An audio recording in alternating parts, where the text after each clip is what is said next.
நமஸ்காரம். அஸ்மத் சர்வ குருப்யோ நமஹ. இது நமது உலகம் சேனல் நேயர்களுக்கு வேங்கடம் ராம்நாராயண் அன்பு கலந்த வணக்கங்கள்.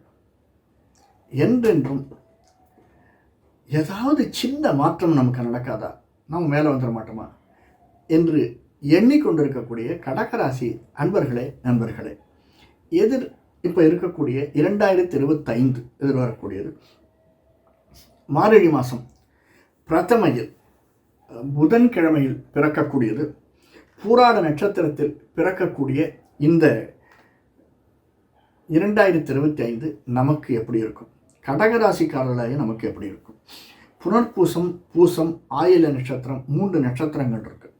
இந்த 3 நட்சத்திரத்தில் பிறந்தவர்கள் தான் நாம். அந்த 3 நட்சத்திரம் மட்டுமல்ல, எதிர்வரக்கூடிய தசைகள் நமக்கு நம்ம பிறக்கச்சே ஒரு தசை இருந்திருக்கும். அதாவது புனர்பூச நட்சத்திரம் அப்படின்னா குரு திசை ஆரம்பிச்சிருக்கும், பூசம்னா சனி திசை இருக்கும், விசாகம் அப்படின்னா புனர்பூசம், பூசம், ஆயில்யம்னா புதன் திசை இருக்கும். இப்போ நமக்கு நடக்கக்கூடிய தசை என்ன சார் அப்படின்னா 3 தசைகள் நம்ம சொல்லலாம். மெயினாக புதன், கேது, சுக்கிர திசை. இதில் சுக்கிர திசை இருக்கக்கூடியவர்கள், ஆயில நட்சத்திரத்தில் இருக்கக்கூடியவர்கள் சுக்கிர திசை. புதன் திசை கூட கிட்டத்தட்ட 19, 25 வயசுலேருந்து புதன் திசை இருக்கும் சார்.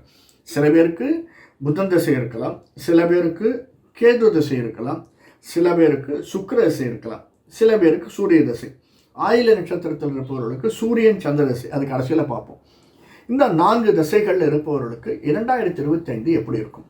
அதற்கு முன்னாடி இந்த வருஷம் பிறக்கச்சே கிரக சூழ்நிலை எப்படி இருக்குன்னு பார்த்துக்கலாம். நமக்கு கடகத்தில் செவ்வாய், 3 கேது, அப்போ தான் லக்னம். 3 தான் 1/1/2025 அந்த ஒரு 0 ஹவர்ஸில் லக்னம் வந்து கன்னியா லக்னம். நமக்கு 5 புதன், 6 சூரியன் சந்திரன், 8 சனி, அஷ்டமத்து சனி, சனியோடு சேர்ந்த சுக்கிரன், 9 ராகு, 11 குரு இருந்து இந்த வருடம் ஆரம்பிக்கிறது. இதற்கப்புறமா சனி பயிற்சி இருக்குது, குரு பயிற்சி இருக்குது, ராகு கேது பயிற்சி இருக்குது. அது மட்டுமல்ல, இந்த சனியும் ராகுவும் சூரிய சந்திரனோடு புதன் சுக்கிரனோடு கிட்டத்தட்ட ஒரு 40 நாள் இருந்திருக்காங்க, ஒரே இடத்துல இருக்க போகிறாங்க. எங்கள் மீனத்தில் அந்த சமயம் நமக்கு எப்படி இருக்கும் கொஞ்சம் போட்டு பார்த்துரும். கடகராசிக்காரில் கொஞ்சம் போட்டு பார்த்துரும். அதுவும் முதல்ல ஒரு 6 மாதம் அப்பா விட்டா ஓடி போயிடலாம்னு இருக்குப்பா அப்படின்னு சொல்ல தோணும். கஷ்டம்தான், இல்லைன்னு இல்லை. என்ன வழி இருக்குது, ஏதாவது சின்ன வழி இருக்கா அப்படின்னு பார்க்கலாம். அதாவது சைக்கிளில் உட்காந்து போகிறோம், பின்னாடி உட்காந்து போகிறோம், பின்னாடி பார்த்தா அந்த சீட்டு இரும்பால் ஆன மாதிரி இருக்குது இல்லையா? ஒரு தள்ள கட்டிருக்கிற அந்த துணி எடுத்து அதை கொஞ்சம் போட்டுனோம்னா அப்பா கொஞ்சம் இதமாக இருக்குப்பா அப்படிங்கிறது தான் பரிகாரம். அந்த மாதிரி ஏதாவது நம்ம செஞ்சோம்னா கொஞ்சம் ரிலீஃப் கிடைக்காதா? அப்படியே ஃபுல்லாக ரிலீஃப் கிடைக்காது, ஏதாவது கொஞ்சம் ரிலீஃப் கிடைக்காதா அப்படிங்கிறதையும் பார்க்கலாம். இந்த 2025 அந்த அளவு இருக்குது நமக்கு. அஷ்டமத்து சனி, அது மட்டும் இல்லை 9ஆம் இடத்துக்கு போகிறான். நமக்கு 11ஆம் இடத்துல இருக்கிற குரு 12ஆம் இடத்துக்கு வரார். அதனால் ஒரு சின்ன 2-3 ப்ளஸ் பாயிண்ட் என்னென்னா, 4ஆம் இடத்தை பார்க்குறார் குரு. 12ஆம் இடத்துக்கு வந்தாலுமே குருவினுடைய பார்வை மேன்மையானது. 4ஆம் இடத்தை பார்க்கறதுனால நமக்கு வீடு, மனை, வாகனம் ஏதாவது நம்ம முயற்சி எடுத்தோம்னா, அல்ல கன்ஸ்ட்ரக்ஷன் தொழில் இருந்தோம்னா, அல்லது ரியல் எஸ்டேட் தொழில் இருந்தோம்னா அவர்களுக்கு மேன்மையை தரக்கூடியதாக, வாங்கக்கூடியதாக எதுவுமே இல்லை அப்படின்னாலும் வீடு நிலம் பெயர்வதற்கான சாத்தியக்கூறுகள் அதிகமாக இருக்குது. அதை பார்க்கலாம். ஸோ இப்படி அந்த இடத்துல இருக்கிறபோது இந்த 2 மாதங்கள் மார்ச்லேருந்து ஏப்ரல், மே முடிகிற வரைக்கும் வந்து அலை கழிச்சிடும். அதற்குன்னு ஒரு தனி காணொளி போட்டிருக்கேன். இந்த 6 பேரும் 5 பேரும் அந்த மேனத்தில் இருக்கிற போது என்ன நமக்கு ஏற்படக்கூடியவை, ஓவராலாக என்ன ஏற்படும், நம்ம ராசிக்கு என்ன ஏற்படும், நம்முடைய நட்சத்திரத்திற்கு என்ன ஏற்படும் என்று ஒரு தனி காணொலி இருக்குது. அதனால் இது வரைக்கும் இந்த நம்ம சேனலை சப்ஸ்கிரைப் பண்ணலைன்னா சப்ஸ்கிரைப் பண்ணிக்கோங்க, லைக் பண்ணுங்கள், பிடிச்சிருந்தேன்னா மற்றவங்கள்ட்ட ஷேர் பண்ணுங்கள், பக்கத்தில் பெல் பட்டன் அழுத்துங்க. உங்களுக்கு மற்ற பயிற்சிகள், சனி பயிற்சி, குரு பயிற்சி, சார் இதெல்லாம் தெரிஞ்சு நான் என்ன பண்ண போகிறேன் சார்? உண்மைதான். வாழ்க்கை என்பது ஒரு எதிர்பார்ப்பு தான். சின்ன சின்ன விஷயங்கள் நம்ம சின்ன ஒன்றும் இல்லை. ஒரு நாளைக்கு ஒரு பர்த்டே யாராவது ஒரு ஸ்வீட் கொடுத்தாங்கன்னா ஆஹா சந்தோஷமாக இருக்குது மனசு. அதனால் அப்படியே நமக்கு ஒரு பெருசாக கொட்டிடும்லாம் இல்லை. அந்த சின்ன சின்ன சந்தோஷங்கள் அப்படி கொடுக்கக்கூடியது தான் இந்த பயிற்சிகள். அதற்கு உண்டான ஜோசிக்காரர்கள் சொல்லக்கூடிய சின்ன சின்ன சமாதானங்கள், அவ்வளவுதான். பரிகாரம் அந்த மாதிரி தான். சரி, இப்போது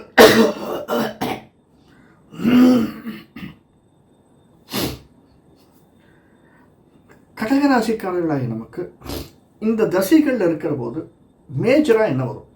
நம்ம கடகத்துக்கு 7ஆம் வீடு சனியனுடைய வீடு. சனி நமக்கு லாபஸ்தானத்துக்கு வரான், 9ஆம் இடத்துக்கு வரான். அந்த முதல் 4 மாதம் 5 மாதங்கள் கழித்து நமக்கு கொஞ்சம் ரிலாக்ஸேஷனாக இருக்கும். அஷ்டமத்தில் சனி இருக்கிற வரைக்கும் 2ஆம் இடத்தை சனி பார்க்கறதுனால சனி பயிற்சியிலே பார்த்துருப்போம், போன மாத பலன்லையும் பார்த்துருப்போம், வருட பலனில் பார்த்துருப்போம். ரொம்ப அதுவும் இந்த ஒரு 3 மாதங்கள் இருக்கு இல்லையா, முதல் 3 மாதங்கள் ரொம்ப நெருக்கடியாக இருக்கும் சார். அவசரப்பட்டு எந்த வார்த்தையும் விட வேண்டாம். ரொம்ப யோஜனை பண்ணி பேசுகிறது ரொம்ப நல்லது. அது மட்டும் இல்லை, எந்த ஒரு சைன் பண்ணினாலுமே, எந்த ஒரு இடத்துல சைன் பண்ணாலுமே அவசரப்பட்டு சைன் பண்ண வேண்டாம். ரொம்ப யோஜனை பண்ணி ஒரு இடத்துக்கு 2 இடத்துல கேட்டு, இப்போது லோன் வாங்கணுன்னாலே ஒரே பேங்க்கில் லோன் வாங்காமல் வேற 2 இடத்துல பார்த்து மாற்றி வாங்குறது, அல்லது ஒரே இடத்துல நம்ம இப்போ சிட்டு போடுறது. சில பேர் சிட்டு போடுவாங்க. ஒரே இடத்துல பணத்தை லாக் பண்ணாமல் இருக்கிறது ரொம்ப நல்லது. ஏன்னா செலவினங்கள் அதிகமாகக்கூடிய சாத்தியக்கூறுகள் நமக்கு அதிகமாக இருக்குது. அந்த செலவினங்களை எப்படி எதிர்கொள்கிறது அதை நாம் பார்த்துக்கணும். அதனால் அந்த மாதிரி ஒரு சூழ்நிலை நமக்கு ஏற்படக்கூடிய தருணத்தில் நம்ம தான் முன்னெச்சரிக்கையாக இருக்கணும். இது 2வது. 3வது, நமக்கு ஏற்படக்கூடிய உபாதைகள், உடல் உபாதைகள், சனியினாலும் ராகுவாலும் ஏற்படக்கூடிய உடல் உபாதைகள். சில பேருக்கு இந்த டிஸ்க் ரீப்ளேஸ்மெண்ட்டு, நழுவி விடுறது, அல்லது எலும்பு தேய்மானம், உடலில் எந்த இடத்துல தாடையில் இருக்கக்கூடிய எலும்பு தேய்மானம், இடுப்பில் இருக்கக்கூடிய எலும்பு தேய்மானம், முட்டிகளில் இருக்கக்கூடிய எலும்பு தேய்மானம், இது வருவதற்கான சாத்தியக்கூறுகள் அதிகமாக இருக்குது. எஸ்பெஷலி சுக்கிர திசையில் சூரிய திசை 11ஆம் 11க்கும் 4க்கும் சம்பந்தப்பட்டவன் சுக்கிரன், அவன் இருக்கும் இடம். அந்த திசையிலும் சூரியன் 2ஆம் வீட்டுக்குடியவனுடைய சூரியனுடைய திசையில் இருக்கக்கூடியவர்களுக்கும் இது அதிகமாக வரக்கூடிய சாத்தியக்கூறுகள் இருக்குது. அதை பார்த்துக்கோங்க. கேது திசையில் இருக்கவர்களுக்கு சுக்கிர திசையில் இன்னொரு பெரிய ப்ளஸ் பாயிண்ட்னு, அடுத்து வரக்கூடிய சந்திர திசை. சில பேருக்கு ஆயில்யத்தில் இருக்கிறவர்களுக்கு சந்திர திசை இருக்கும். என்னென்னா எல்லாத்தையும் கால்குலேட் பண்ணணும் சார். இது பார்க்கச்சே இந்த தசாபுக்திகள் பார்க்குறோம். ஒவ்வொரு நமக்கு ஏற்படக்கூடிய இடப்பெயர்ச்சிகள், சனி பயிற்சி, குரு பயிற்சி, ராகு கேத்து பயிற்சி, மெயினாக சூரியனுடைய பயிற்சி, மாதம் வரக்கூடிய ஒரு மாதத்துக்கு ஒரு என்ன புதன் சுக்கிரன் செவ்வாய் அவ்வளோவா இம்பேக்ட் இல்லைன்னா சூரியனுடைய பயிற்சி. இந்த 4ம் பயிற்சி எல்லாத்தையும் சேர்த்து வச்சு தான் நம்ம அதெல்லாம் எழுதி வச்சுருக்கேன். இங்கே பாருங்கள், எல்லாத்தையும் எழுதி வச்சுட்டு, இவ்வளவையும் நான் எழுதி வச்சுட்டு பார்த்துட்டு அதை கால்குலேட் பண்ணிட்டு தான் நம்ம இதை இவ்வளோ கால்குலேட் பண்ணி சொன்னாலுமே சார் எல்லாமே நான் சொல்கிறது 100% நடக்கும்னு என்னாலே நம்ப முடியாது, உங்களால் நம்ப முடியாது. ஆனால் எதிர்பார்ப்பு சார், வாழ்க்கை என்பது எதிர்பார்ப்பு.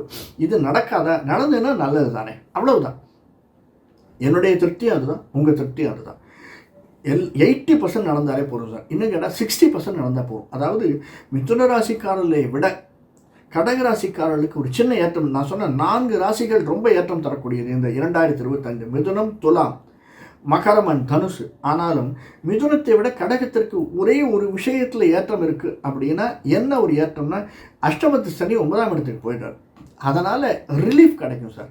ஒரு 3 மாதம் 4 மாதத்துக்கு அப்புறமா, எஸ்பெஷலி 2025 2ஆம் பாகம் இருக்கு இல்லையா, நாம் நினைத்ததை சாதிக்கக்கூடியவர்களாக கடகராசிக்காரர்கள் இருக்கிறோம். என்ன நினச்சோமோ அதை சாதிக்கலாம். ஆனால் அதற்கான உழைப்பை இப்போயே வாங்கிடுவான், சுருக்கிடுவான். நம்மளை ராகுவும் சனியும் குருவும் சேர்ந்து நம்மளை பிழிஞ்சு எடுத்துருவாங்க சார்.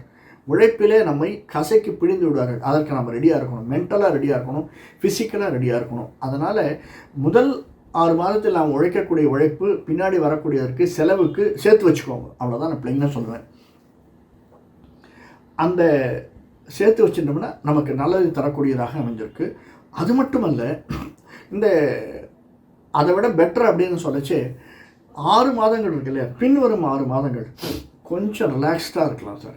இன்னும் சொன்னோன்னா, இந்த ரிட்டையர்மெண்ட், சில பேருக்கு ரிட்டையர்மெண்ட் பெனிஃபிட் வருமா அப்படின்னு எதிர்பார்த்தவர்களுக்கு நிச்சயமாக ரிட்டையர்மெண்ட் பெனிஃபிட் வரும். கடகராசிக்காரர்களுக்கு ஆஃப்டர் மார்ச் அல்லது ஏப்ரலுக்கு மேலே, இன்னும் சொல்லலாம் மே மாதத்துக்கு மேலே 2வது பாதியில் நம்ம என்ன எதிர்பார்க்குறோமோ, நம்முடைய தனியாக இருந்த பையனோட நம்ம சேர்ந்து இருக்கணும், நிச்சயமாக நடக்கும். வீட்டை விட்டு பிரிந்து சில பேருக்கு இங்கேருந்து ஃபாரின் போகணுன்னு அவசியம் இல்லை, மெட்ராஸுக்கு பூனேக்கு ட்ரான்ஸ்ஃபர் ஆகிருக்கும், அல்லது ஒன்றுமே இல்லை மெட்ராஸ் வந்து திருநெல்வேலிக்கு போஸ்டிங் ஆகிருக்கும். அது எந்த விதமானாலும் இருக்கலாம், ப்ரமோஷனில் போயிருக்கலாம், இல்லை வேறு ஏதாவது ட்ரான்ஸ்ஃபரில் வேறு எவனையாவது இங்கே கூட்டின்னு வரதுக்கு நம்ம அடிச்சிருப்பானுங்க இந்த அரசியல்வாதி செய்கிற போகிறோம். அப்படிப்பட்டவர்களுக்கெல்லாம் நாம் திரும்பி நம்முடைய குடும்பத்தோடு சேருவதற்கான சாத்தியக்கூறுகள் அதிகமாக இருக்குது. எழுதி வைத்துக் கொள்ளுங்கள், குழந்தை பிறப்பதற்கு வம்ச விருத்தி ஆவதற்கான சாத்தியக்கூறுகள் நமக்கோ நம்முடைய அண்ணன் தங்கைகளுக்கோ இந்த வருடத்தில் 2025 வம்ச விருத்தி ஆவதற்கான சாத்தியக்கூறுகள் அதிகமாக இருக்குது. 3ஆம் இடத்தில் இருக்கக்கூடியவன் கேது, அது புதனுடைய வீடு. அந்த இடத்திலே நமக்கு 9ஆம் இடத்திலே சனி வரார். இதனால் வம்ச விருத்தி அதிகமாகிறதுக்கு, நம்முடைய வம்ச விருத்தி பேரன் பிறக்கிறதுக்கு, நமக்கு சின்ன வயசில் இருந்தவர்களுக்கு குழந்தை பிறப்பதற்கு அல்லது பையனாக இருந்தவர்களுக்கு பேரன் பேத்திகள் பிறப்பதற்கு சாத்தியக்கூறுகள் அதிகமாக இருக்குது. சார் பேத்தினா எப்படி சார் வம்ச விருத்தின்னு அப்படி கேட்கக்கூடாது. நான் சொல்வது வம்ச விருத்தி அப்படின்னா குழந்தை நமக்கு ஒரு எக்ஸ்பேன்ஷன், அவ்வளோதான். இன்னும் சொல்லணும்னா இதே மாதிரி பிஸ்னஸில் இருப்பவர்களுக்கு எக்ஸ்பேன்ஷன் நிறைய சாத்தியக்கூறுகள் அதிகமாக இருக்குது. டைவர்ஷன், இப்போது என்ன பிஸ்னஸ் வச்சுருக்காங்க, ஒருத்தர் டீ கடை வியாபாரம் வச்சுருக்கோம் அப்படின்னா வேறு ஏதாவது பிஸ்னஸ் பண்ணுறதுக்கு, துணிக்கடை வச்சுருப்பவர்களுக்கு வேற ஒரு பிஸ்னஸ் அதை எக்ஸ்பேண்ட் பண்ணுறதுக்கு, இப்படியான வியாபார தந்திரங்கள் வியாபாரத்தில் பெருக்குவதற்கான சாத்தியக்கூறுகள் அதிகமாக இருக்குது. அதே மாதிரி இன்னும் இந்த சிறு குறு வியாபாரிகள் இருக்காங்க, ஒரு இடத்துல மூவ் பண்ணி தள்ளி தள்ளி தள்ளி தள்ளி வண்டி தண்ணி கொண்டு செல்பவர்கள், அவர்களுக்கு என்ன 8ஆம் இடத்திற்கு ராகு வரைச்சே ரொம்ப அதிகமாக வேலையை கொடுக்கக்கூடியதாக அமைந்திருக்கும். அந்த தினம் தள்ளுவண்டியில் இருப்பவர்களுக்கு அவர்களுக்கு பைசா நிறைய வரும், ஆனால் உழைப்பு அதை விட அதிகமாக இருக்கும். இது வரைக்கும் காத்தால 8 மணிக்கு கிளம்பினா போகிறோம், 8 மணிலேருந்து 11 மணி வரைக்கும் நம்ம போய் சுற்றி வியாபாரம் பண்ணால் போகிறோம்னா எப்போயும் காத்தால 7 மணிக்கு கிளம்பிட்டுருக்கோம். அதே மாதிரி ஈவினிங் நம்ம 8:30 மணிக்கு முடிச்சிருவோம், 9 மணிக்கு முடிச்சிருவோம். அந்த வியாபாரத்தை முடிச்சுட்டு வீட்டுக்கு வந்துடலான்னா வர முடியாது, அது 9:30 10 ஆகிடும், வியாபாரம் இழுத்துட்டே போகும். இந்த மாதிரி சிறு குறு தொழில் வியாபாரிகளுக்கு அதிகமான பிரச்சனைகள் ஏற்படுத்தக்கூடியதாக அமைஞ்சிருக்கிறது. எஸ்பெஷலி கடகராசிக்காரர்கள் நமக்கு முக்கியமாக இந்த இண்டிகேஷன்ஸ் இருக்கு இல்லையா, தோல் சம்பந்தப்பட்ட வியாதிகள் வருவதற்கு சின்ன சின்ன சாத்தியக்கூறுகள் இருக்குது. அது நான் சாதாரணமாக தான் சொல்கிறேன், நீங்கள் அதை பெருசாக்கிக்கோங்க. ஏன்னா ஜோசியர்கிட்ட யார்கிட்ட போனாலுமே அவர்கள் கெட்டதை பிளெயினாக சொல்கிறதே கிடையாது. நல்லது நடக்கும்னா நடக்கும்னு சொல்லிடுவாங்க, கெட்டதே அதிகமாக சொல்லுவது கிடையாது. ஏன்னா அது நடந்தாலும் நடக்கலாம், அவர்களுடைய கர்மவனை அல்லது பகவானுடைய சித்தம் அல்லது அவரவர்கள் செய்த பூர்வ புண்ணிய பலன் அவர்களை காப்பாற்றி விடலாம். அதனால் எந்த பர்சன்டேஜ் இருக்குன்னு சொல்ல முடியாது. நகத்தில் அடிபடுன்னு சொல்லலாம், ஆனால் எவ்வளோ அடிபடும், நகமே போயிடுமா, பாதி அடிபடுமா, 50% போடுமா, 60% போடுமா, அது யாராலையும் சொல்ல முடியாது. அந்த மாதிரி சின்ன சின்ன தோல் வியாதிகள் வருவதற்கு சாத்தியக்கூறுகள் இருக்குது. தோல் வியாதிகள் வராமல் போயிடுச்சு சார் அப்படின்னா திடீர்னு ஒரு இடத்துல கதவுல சாத்தி கதவை நசுங்கி தோல் வாங்கிடும், அல்லது வண்டியில் கிக் ஸ்டார்ட் பண்ணிச்சு அந்த ஸ்டார்டர் திரும்பி அடித்து தோல் வாங்கிடும், அந்த சைலன்சர் பட்டு தோல், இப்படி தோலில் நமக்கு ஏற்படக்கூடிய சின்னதிலேருந்து பெருசு இருக்கக்கூடிய கடகராசிக்காரர்கள் அந்த ஒரு உபாதை வரக்கூடியதை பார்த்துக்கோங்க. இதற்கு முன்னாடி நான் வேற ஒரு உபாதைகள் சொன்னேன், அதையும் பார்த்துங்க. அதே மாதிரி கீழே பூமிக்கு கீழே வேலை செய்யக்கூடியவர்கள் அதிகமாக சிரமப்படுவதற்கு, துன்பப்படுவதற்கு, பிரச்சனைகளை எதிர்கொள்வதற்கு சாத்தியக்கூறுகள் அதிகமாக இருக்குது. அதே மாதிரி நம்ம சாப்பிட்ற சாப்பாட்டில் பூமிக்கு கீழே விளையக்கூடியவர்களை அதிகமாக எடுத்துக்கொள்ளாமல் இருப்பது அப்படின்னா சில கிழங்கு வகைகள் அதிகமாக எடுத்துக்கொள்ளாமல் இருப்பது மிக மிக நல்லது. அதேமாதிரி பூமிக்கு கீழே விளையக்கூடிய நமக்கு உபயோகப்படக்கூடிய கறி, வைரம் இவைகளை உபயோகிக்காமல் இருப்பதும் மிக மிக நல்லது கடகராசிக்காரர்கள் இந்த 2025. இதெல்லாமே சின்ன சின்ன விஷயங்கள். இப்படி நம்ம நிறைய சொல்லிகிட்டே போகலாம் எவ்வளோ. ஏன்னா ஒவ்வொரு ராசியும் நம்ம எடுத்தோம்னா ஒவ்வொன்றுத்துக்கும் புனர்பூசம் தனியாக, பூசம் தனியாக, ஆயில்யம் தனியாக சொல்லலாம். ஒவ்வொருத்தருக்கும் எப்படி இருக்குது அப்படிங்கிறதையும் சொல்லலாம். சாதாரண நம்ம பொதுவாகத்தான் நம்ம பலன் சொல்கிறோம் இல்லையா. இதில் முக்கியமாக இந்த என்ஜினியரிங், ரிசர்ச் இந்த மாதிரி தொழில் இருப்பவர்களுக்கு பிரச்சனைகள் குறைச்சலாக இருக்கிறது சாத்தியக்கூறுகள் இருக்குது. அவர்கள் எதிர்பார்த்த அளவுக்கு ஒரு ப்ரமோஷன் கிடைக்கும், ஒரு இன்க்ரிமெண்ட் கிடைக்கும். ஆனாலும் அவர்கள் சின்ன சின்ன விஷயங்களை செய்யணும். என்னென்னா மற்றவர்களை என்றென்றும் அடிவொற்றியே இருக்கணும் சார். பிளெயினாக சொல்லணுன்னா ஜால்ரா போடணும் சார், அவ்வளோதான். கொஞ்சம் ஈகோவில் இருந்தோம் அப்படின்னா கடகராசிக்காரர்கள் இந்த 25 கொஞ்சம் ஒத்து வராது. நம்ம ஈகோவை ஷெட் பண்ணிவிட்டு கொஞ்சம் அப்படி தள்ளி வச்சுட்டு காரியம் பெருசா வீரியம் பெருசா அப்புறம் பார்த்துக்கலாம். இன்றைக்கி எனக்கு வீடு கட்டணும், பைசா வேணும், எனக்கு ப்ரமோஷன் வேணும், அந்த எம்பி கிட்ட தான் போய் நிற்கணும், நான் எம்எல்ஏ பிஏ கிட்ட தான் போய் நிற்கணும் இந்த ட்ரான்ஸ்ஃபருக்கு, வேறு வழி இல்லை, பரவாயில்ல போ, எனக்கு ட்ரான்ஸ்ஃபர் தான் முக்கியம். இப்படி நம்முடைய ஈகோ கொஞ்சம் ஒதுக்கி வச்சுட்டு, அல்லது அதே மாதிரி நம்முடைய ப்ரமோஷனுக்கோ இன்க்ரிமெண்ட்டுக்கோ ஒரு ட்ரான்ஸ்ஃபருக்கோ நம்முடைய மேலதிகாரிகளை கொஞ்சம் ஈகோ பார்க்காம ஜால்ரா போட்டோம்னா கடகராசிக்காரர்களுக்கு 2025 மேன்மையை தரக்கூடியதாக இருக்கும். அப்படி இல்லை, எனக்கு நான் தான் முக்கியம், என்னால் அப்படியெல்லாம் தாழ்ந்து போக முடியாதுன்னா அதற்குரிய சின்ன சின்ன பலன்களை நாம் எதிர்பார்த்து தான் காத்திருக்க வேண்டும். சரியா? இந்த 3 விஷயத்தில் புதன், கேது, சுக்கிரன் அல்லது கேது, சுக்கிரன், சூரியன் இந்த ராசி, அதாவது இந்த தசை இருக்கக்கூடியவர்கள், முதல்ல நான் சொல்கிறது புதன் கேது தசை இருக்கக்கூடியவர்கள், ஞானத்தை உடையவர்களாக விளங்கக்கூடியவர்கள், ஞான மோட்ச காரகனாக விளங்கக்கூடியவர்கள். நாம் 2 இடத்துல போய் 2 பேரை நாம் தரிசனம் பண்ணிட்டு வர்றது, சேவிச்சுட்டு வர்றது ரொம்ப நல்லது. ஒன்று, பழனி முருகனை சென்று சேவித்து வருதல். மலை மேலே இருக்கக்கூடியவன் பழனி முருகன், அதே மாதிரி மலை மேலே இருக்கக்கூடிய ஐயப்பன். ஐயப்பன் ரெகுலராக போகிறாங்க, நான் 5 வருஷமாக போகல சார், 7 வருஷமாக போகலன்னா இந்த வருஷம் போயிட்டு வாங்க. 18ஆம் படி வழியாக தான் போகணுங்கிறதுல நீ ஐயப்பனை போய் தரிசனம் பண்ணிட்டு வந்தாலே ரொம்ப நல்லது. 2வது, குருவாயூர் கிருஷ்ணனை சென்று தரிசனம் பண்ணிட்டு வாருங்கள். குருவாயூரோ அல்லது பக்கத்தில் இருக்கக்கூடிய உடுப்பியோ, இந்த பக்கம் அல்லது அந்த பக்கம், குருவாயூர் கேரளா, உடுப்பி கர்நாடகா, அந்த கிருஷ்ணனை, அதாவது வீரியம் ரொம்ப உருவம் சிறியதாக இருக்கும், விளைவு பெரியதாக இருக்கும். அப்படி இருக்கக்கூடிய கிருஷ்ணன் உருவம் சிறியதாக இருக்கக்கூடிய குருவாயூர் அல்லது உடுப்பி கிருஷ்ணனை சென்று நிச்சயமாக சேவிச்சுட்டு முடிஞ்சால் அங்கே இருக்கக்கூடிய குளத்திலே குளித்து விட்டு வாருங்கள். இது மிக மிக ஏற்றத்தை தரக்கூடியதாக கடகராசிக்காரர்களுக்கு அமைந்திருக்கிறது. இது புதன், கேது. அடுத்தது வரக்கூடிய சுக்கிரன், சூரியன். இந்த சுக்கிரன், சூரியன் இருக்கவர்களுக்கு மதுரை மீனாட்சி அம்மனை தரிசனம் செய்து வாருங்கள். அம்பாளுடைய கடாட்சம் நிச்சயமாக நமக்கு தேவை. திருப்பதி ஏழுமலையானை தரிசனம் செய்து வாருங்கள். ஏழுமலையான பார்க்கச்சே முடிஞ்சதுன்னா டிராவல்ஸில் போனாலும் போகலைன்னாலும் அங்கே வரக்கூடிய பத்மாவதி அம்மானை தரிசனம் செய்து விட்டு வாருங்கள். இது 2வது. அல்லது இதற்கு முடியலைன்னா பிள்ளையார்பட்டி சென்று பிள்ளையார் அல்லது உச்சி பிள்ளையார் கோவில், இந்த மாதிரி மலை மேல் இருக்கக்கூடிய பிள்ளையாரை சென்று, பிள்ளையார்பட்டி இல்லைன்னா, பிள்ளையார்பட்டி ஏன் சொல்கிறேன் அப்படின்னா 1500 வருடங்கள் மிக மிக அவர்களுக்கு எவ்வளோ அபிஷேகம் பண்ணிருப்பாங்க, எவ்வளோ ஆராதனைகள் பண்ணிருப்பாங்க. அதனால் அந்த சக்தியை நாம் எடுத்துக்கிறோம் கொஞ்சம். அதனால் அந்த பிள்ளையார் அல்லது சிறிது மலை மேல் இருக்கக்கூடிய உச்சி பிள்ளையார் கோவில் மாதிரி இருக்கக்கூடிய இடத்துல இருக்கக்கூடிய பிள்ளையார், இவர்களை சென்று சந்தித்து விட்டு வாருங்கள், சேவித்து விட்டு வாருங்கள். முடிஞ்சதுன்னா நம்முடைய நட்சத்திரத்துக்கு அன்றைக்கி போயிட்டு வாங்க. புனர்பூசம், பூசம், ஆயிலையோ நட்சத்திரத்து அன்றைக்கி போயிட்டு வாங்க, மிக மிக மேன்மை தரும்.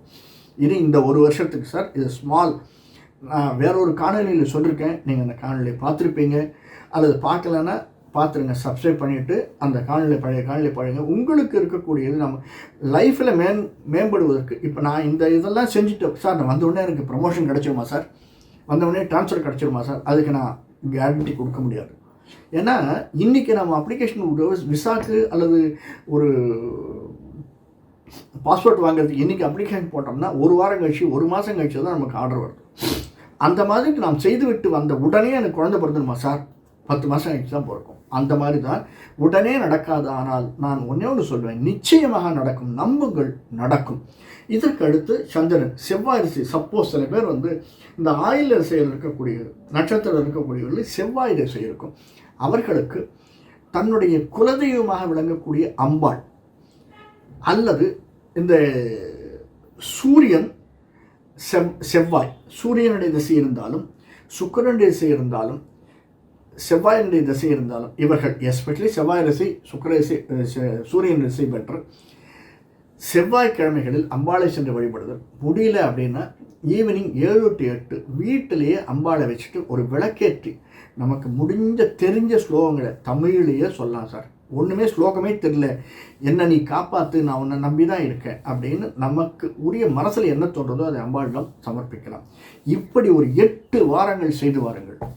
நிச்சயமாக கடகராசிக்காரர்களுக்கு ஏற்றமும் மாற்றமும் நிச்சயமாக உண்டு, மேன்மை உண்டு. 2025 நாம் நினைத்தது நடக்கக்கூடிய வருடமாக அமைந்திருக்கும். நன்றி, வணக்கம்.